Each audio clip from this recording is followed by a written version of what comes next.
Sex is a blessing.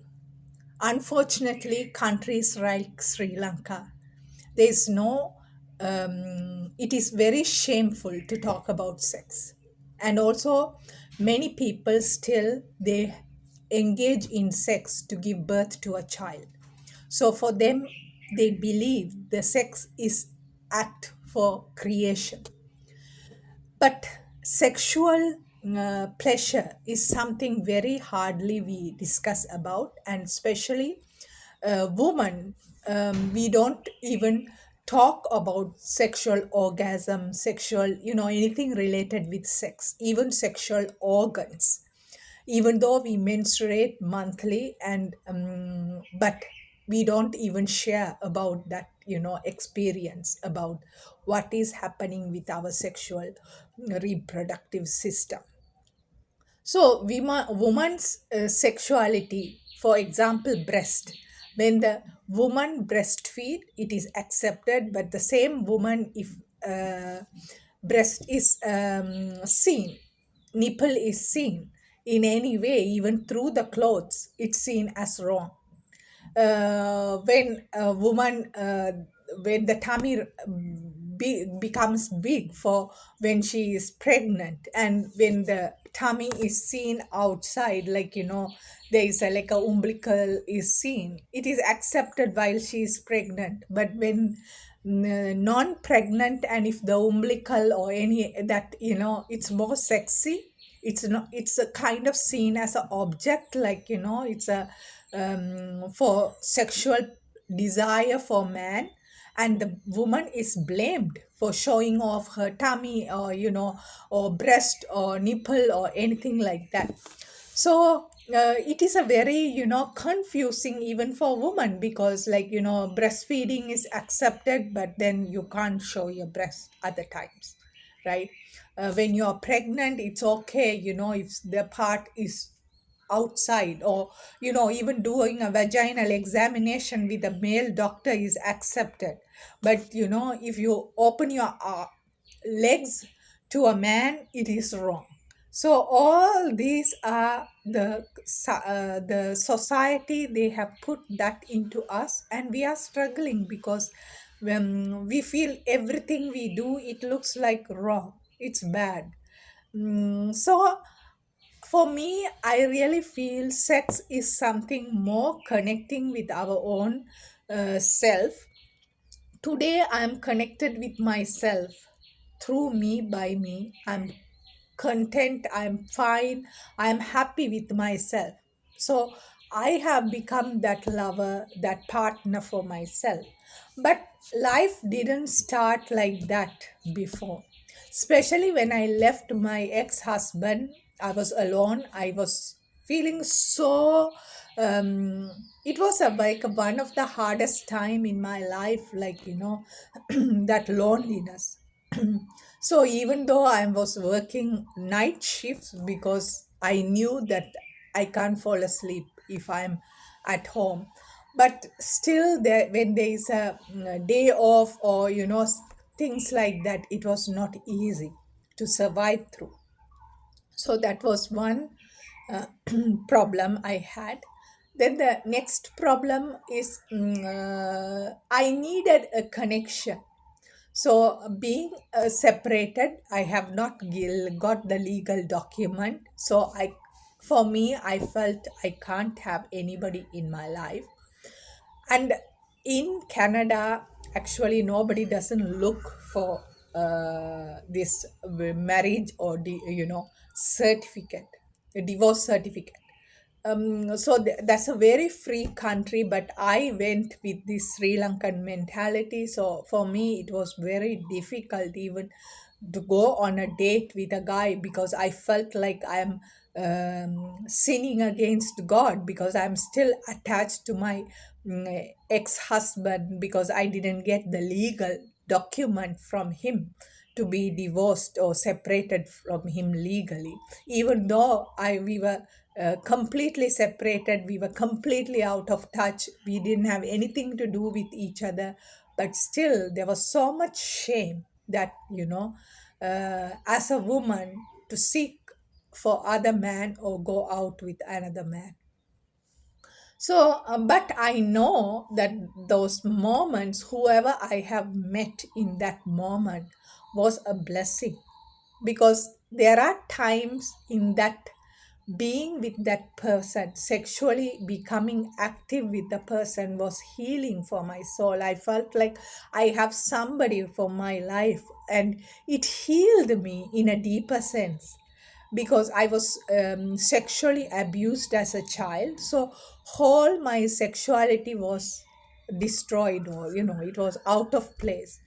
And these guys who came into my life, the way they praised me, they honored me, it was really something amazing. So for me, I can't just say, sex is bad, even though at this moment I'm really comfortable and confident with my own sexuality, and I can satisfy and pleasure myself and be happy with myself. I don't need to have a man to fulfill my own desires, but it was not like this before.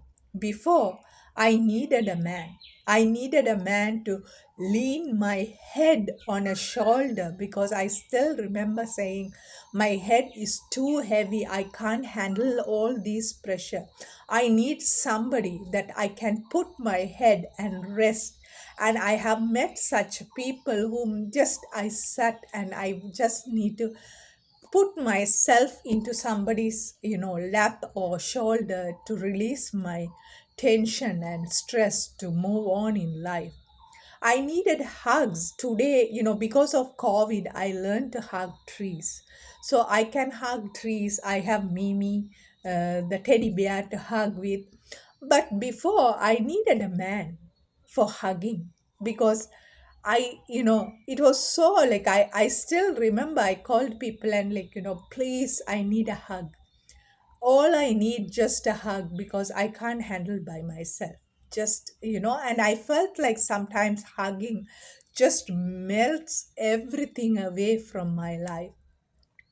So everything is perfectly fine. Physical touches, physical contact, anything, it's like, if it is done in a way for our own pleasure, own healing for us, it's really benefit. There are times I have, unfortunately, because of child sexual abuse, my whole sexual thoughts were different at that time. So I thought that to please a man, if I sexual favor will help. So it was really a wrong idea. We should not offer ourselves as a sexual object, or thing to get benefit from somebody. But I did it because of that, and I did it also. I didn't know how to say no. So I have to, like, please the person. I have to be nice to the person. So I always, satisfy them, because I wanted to do that, but it was not a right way. But today I have gained my voice. I'm able to say no. So it's a different person I am talking today. But those days, I'm talking about 10 years, even 5 years before, it was like so difficult for me to say no. So it is, it was very hard for me, to resist somebody, and some men are very manipulative, and they kind of do all these sweet talks to get me, and I couldn't, like, resist that part. Like, I was not able to fight with the guy.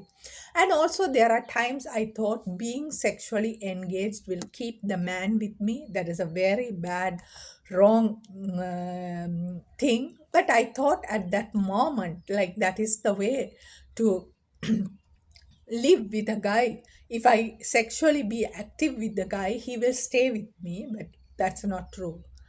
So all these are journey to discover and grow and, become who we are.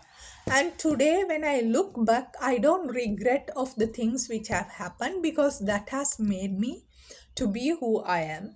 So to say I am sexually active, I have, been sexually, active with another person, a male.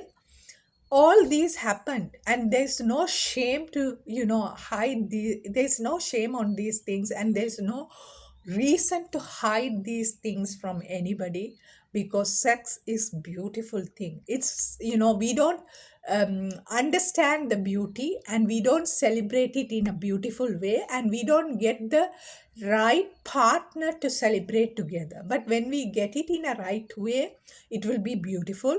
If not, we can still celebrate with our own self. There is vibrator, there is so many ways to pleasure ourselves and be connected with our own sexuality, to live a very healthy life, and also on that parts which were once engaged in sexual life, and had that beautiful experiences. Even a partner who has left, or partner who was abusive verbally or physically, who have with whom had a very beautiful sexual experience, should be celebrated, because you know um, because he's an abusive person doesn't mean he was sexually abusive, because he was so, we had a beautiful time on the other side. So on the beautiful moments, and let's celebrate the sex, because sex is one of the beautiful thing we all human inherit within ourselves to engage and love and celebrate. Thank you.